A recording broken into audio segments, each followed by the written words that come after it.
My friend's sick, so I'm spending the weekend at my mom's house.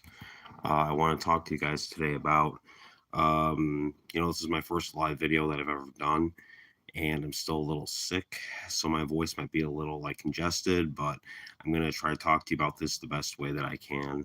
Um, my plans are honestly to leave America as soon as possible because uh, there's not one reason to stay here anymore. My health insurance got cut off. I used to take Clonopin with Suboxone back between like 2014 and 2019, and it really helped with my obsessive compulsive disorder, and I had it really bad too, like intrusive thoughts and compulsive actions, um, my compulsive actions were mainly like prayer. Some people wash their hands, some people close the door multiply.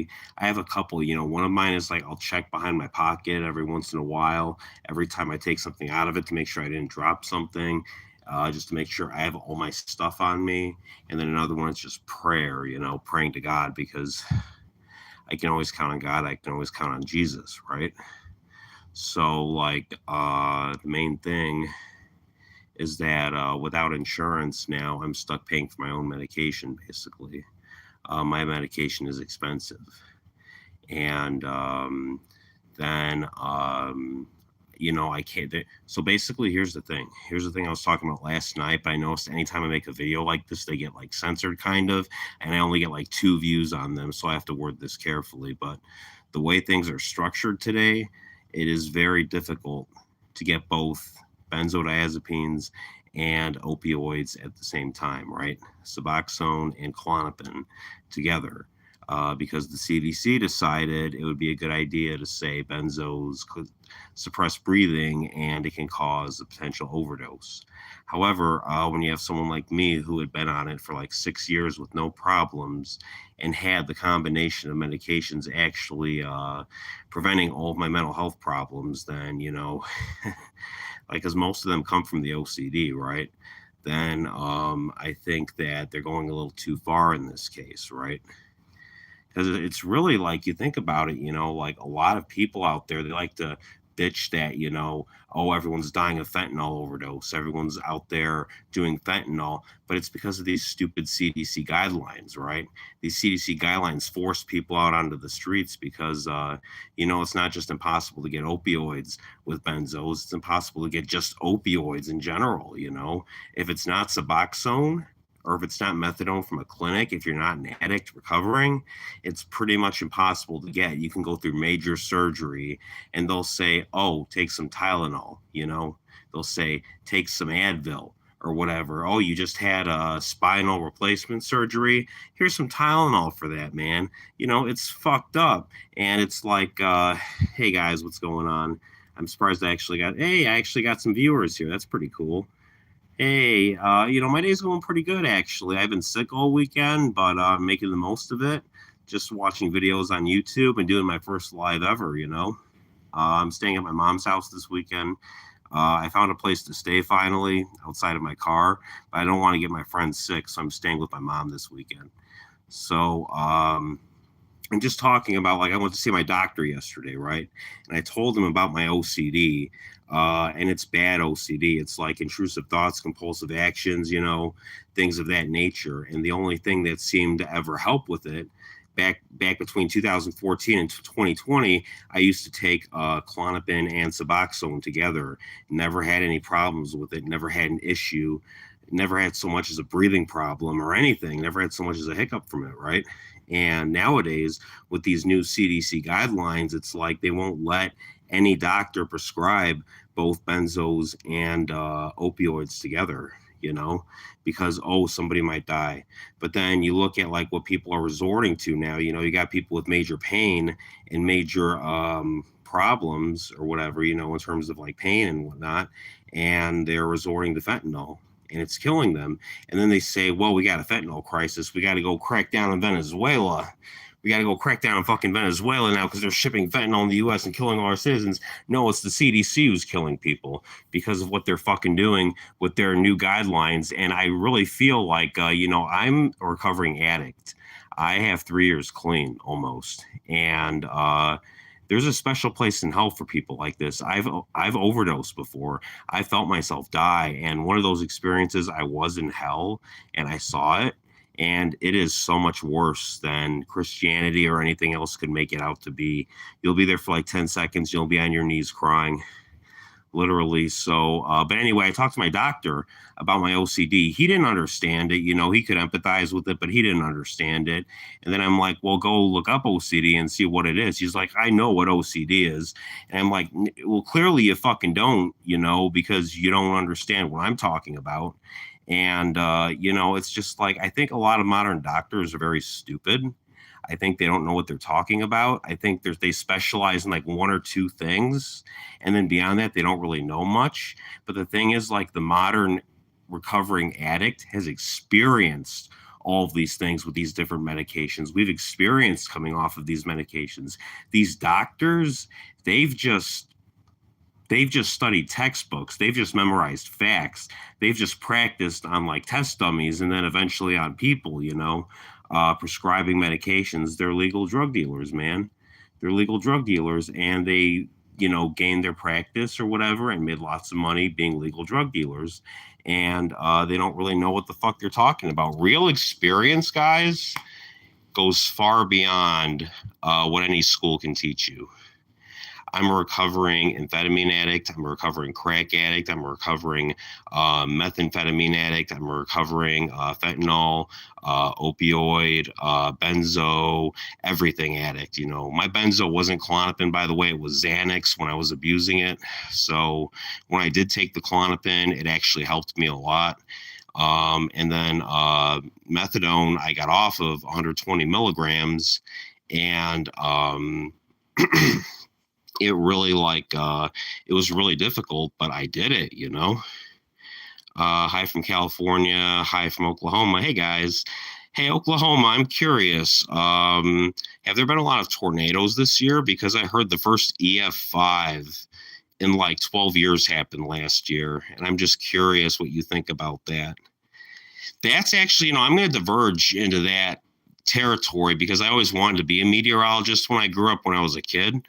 And I think the EF system obscures history because F5, it's like so simple. It's like trees debarked, cars and trains thrown through the air like toys, generated like missiles, houses swept clean off their foundations. That's an F5, right? But you've had like 50 tornadoes that have done this in the last 13 years, EF4, EF3.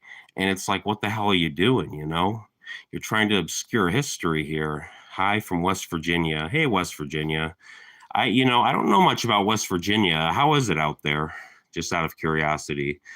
I've been talking about my plans to leave the United States, go to the Philippines, maybe go somewhere and get a fresh start.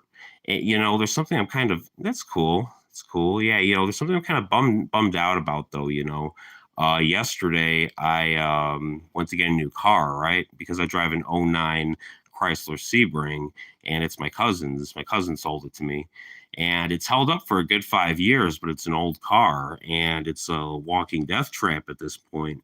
So I know this dealer, right? His name's Ali. He's pretty cool for the most part, but so he told me the car was salvaged. He had two cars. He had a 2022 Malibu and a 2019 Honda Accord, and I was going to get the Accord. He told me that they were both salvaged. One was in an accident, one was just stolen.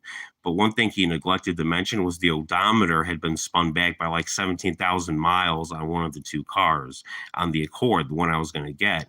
So when I was at the bank trying to get the thing, it looked kind of fishy. And she said, well, they're only approving you for half the loan. So I told him that, and he's like, I didn't know anything about that. And I'm thinking to myself, okay, well, then why didn't you study it? Why aren't you studying your own car, man? Like, why aren't you looking into what's going on with your own car that you're selling? You know, you're not going to sell any cars to any people if they're salvaged. Nobody's going to have $8,000 to give you, not in this economy.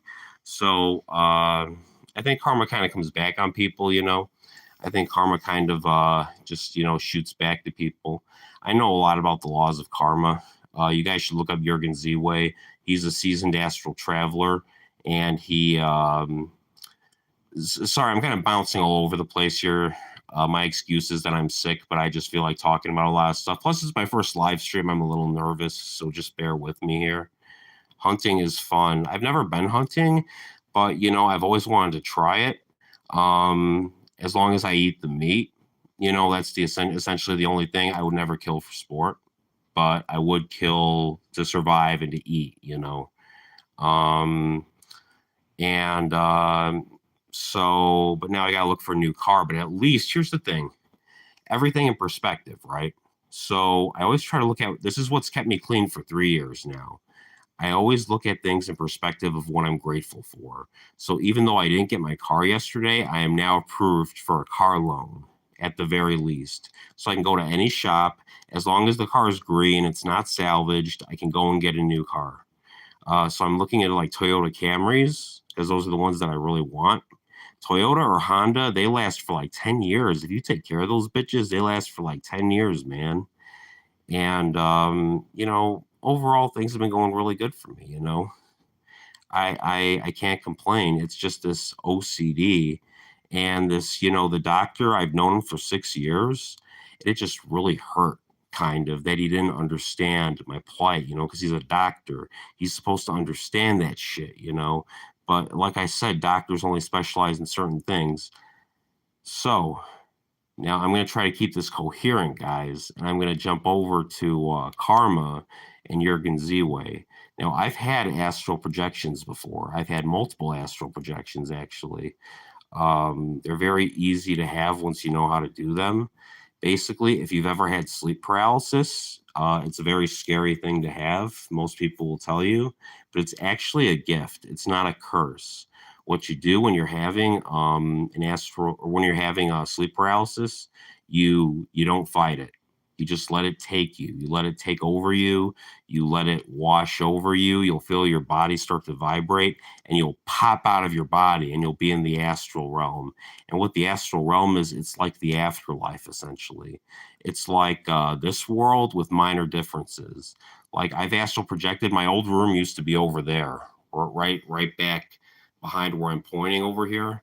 And I had one astral projection where I went into this basement, and there was a bathroom right over there, a second bathroom. One time there were two Christmas trees up, and there were a bunch of Christmas lights hanging up all over the place. One time I went upstairs, and it was like the house was a mansion. One time the house was in the middle of the woods. One time the house was on the side of a busy road. One time everything was the same, but there was a very, very small tornado like pushing through the neighborhood. One time my neighborhood was like Spain. One time there were a bunch of like Lego blocks like lined up all across my front yard. So it's like this world, but with very subtle differences. The other day, me and my dad went to a truck dealership and we found a volcanic red GMC. It was unlocked and we sat in it and it was nice. Oh, that's cool. I mean, do you know whose it was, or did you just sit in some random person's car? I mean,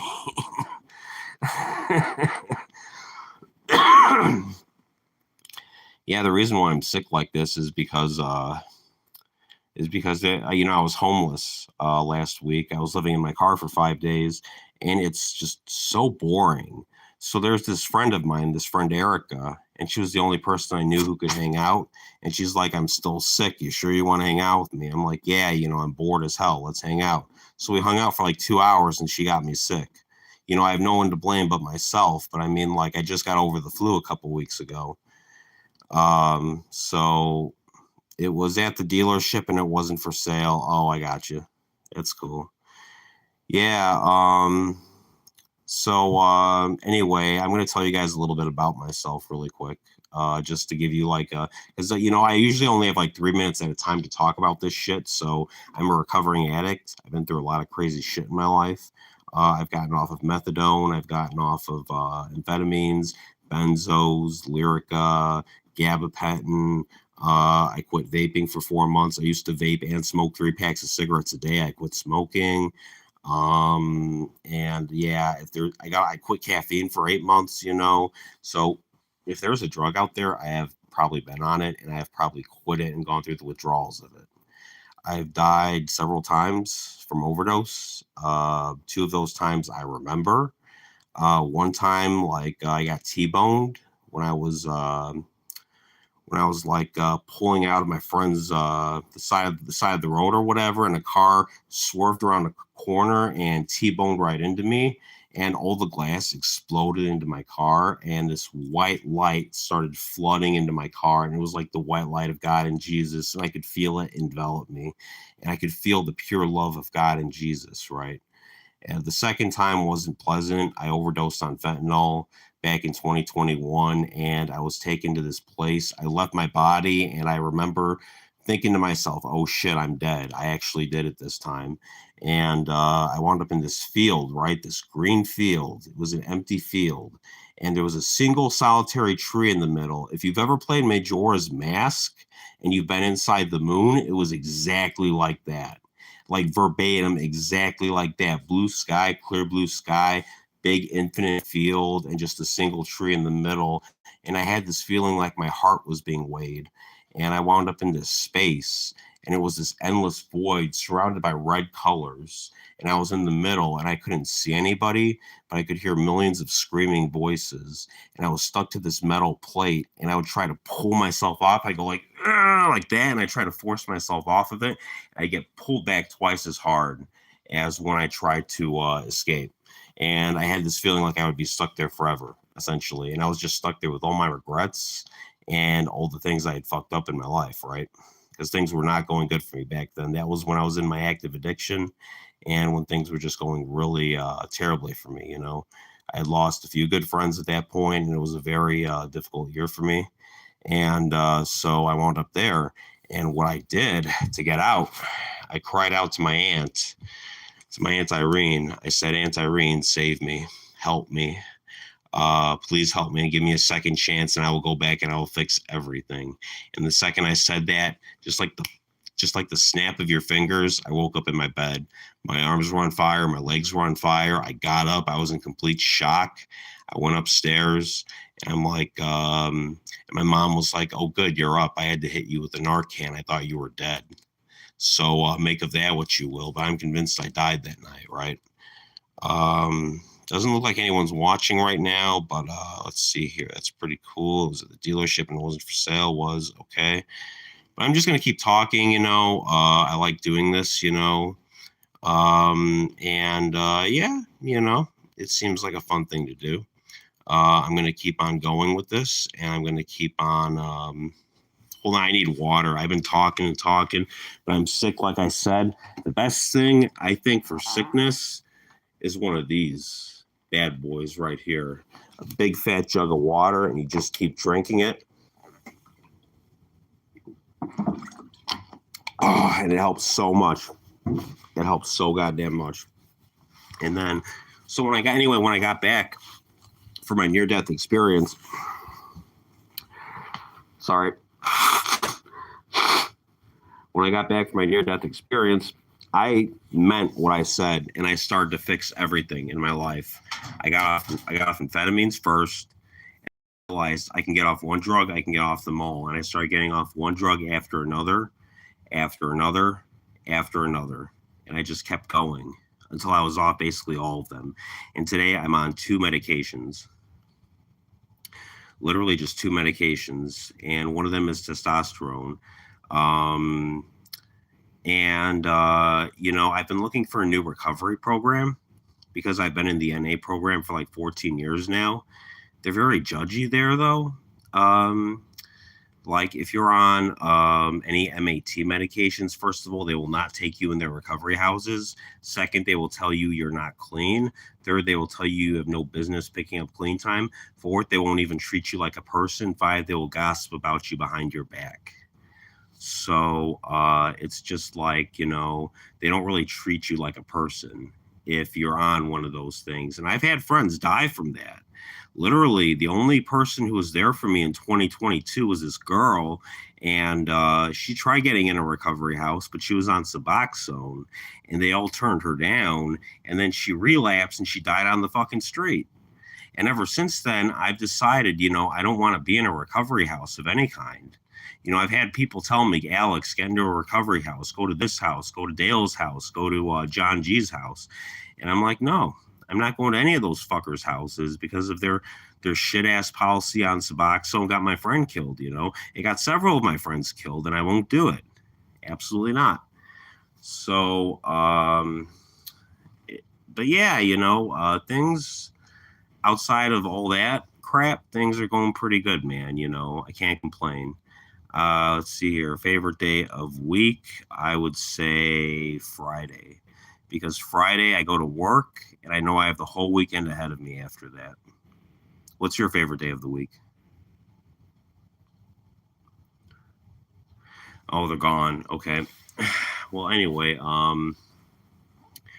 yeah, I'm kind of running out of stuff to talk about. I'm kind of running out of breath here, but I think I'll leave it at that. Let me know what you guys think of these talks. I like doing this. I like talking to people, and I'll try to coordinate topics next time. Maybe I'll focus on one topic at a time instead of jumping all over the place because I was kind of all over the place today.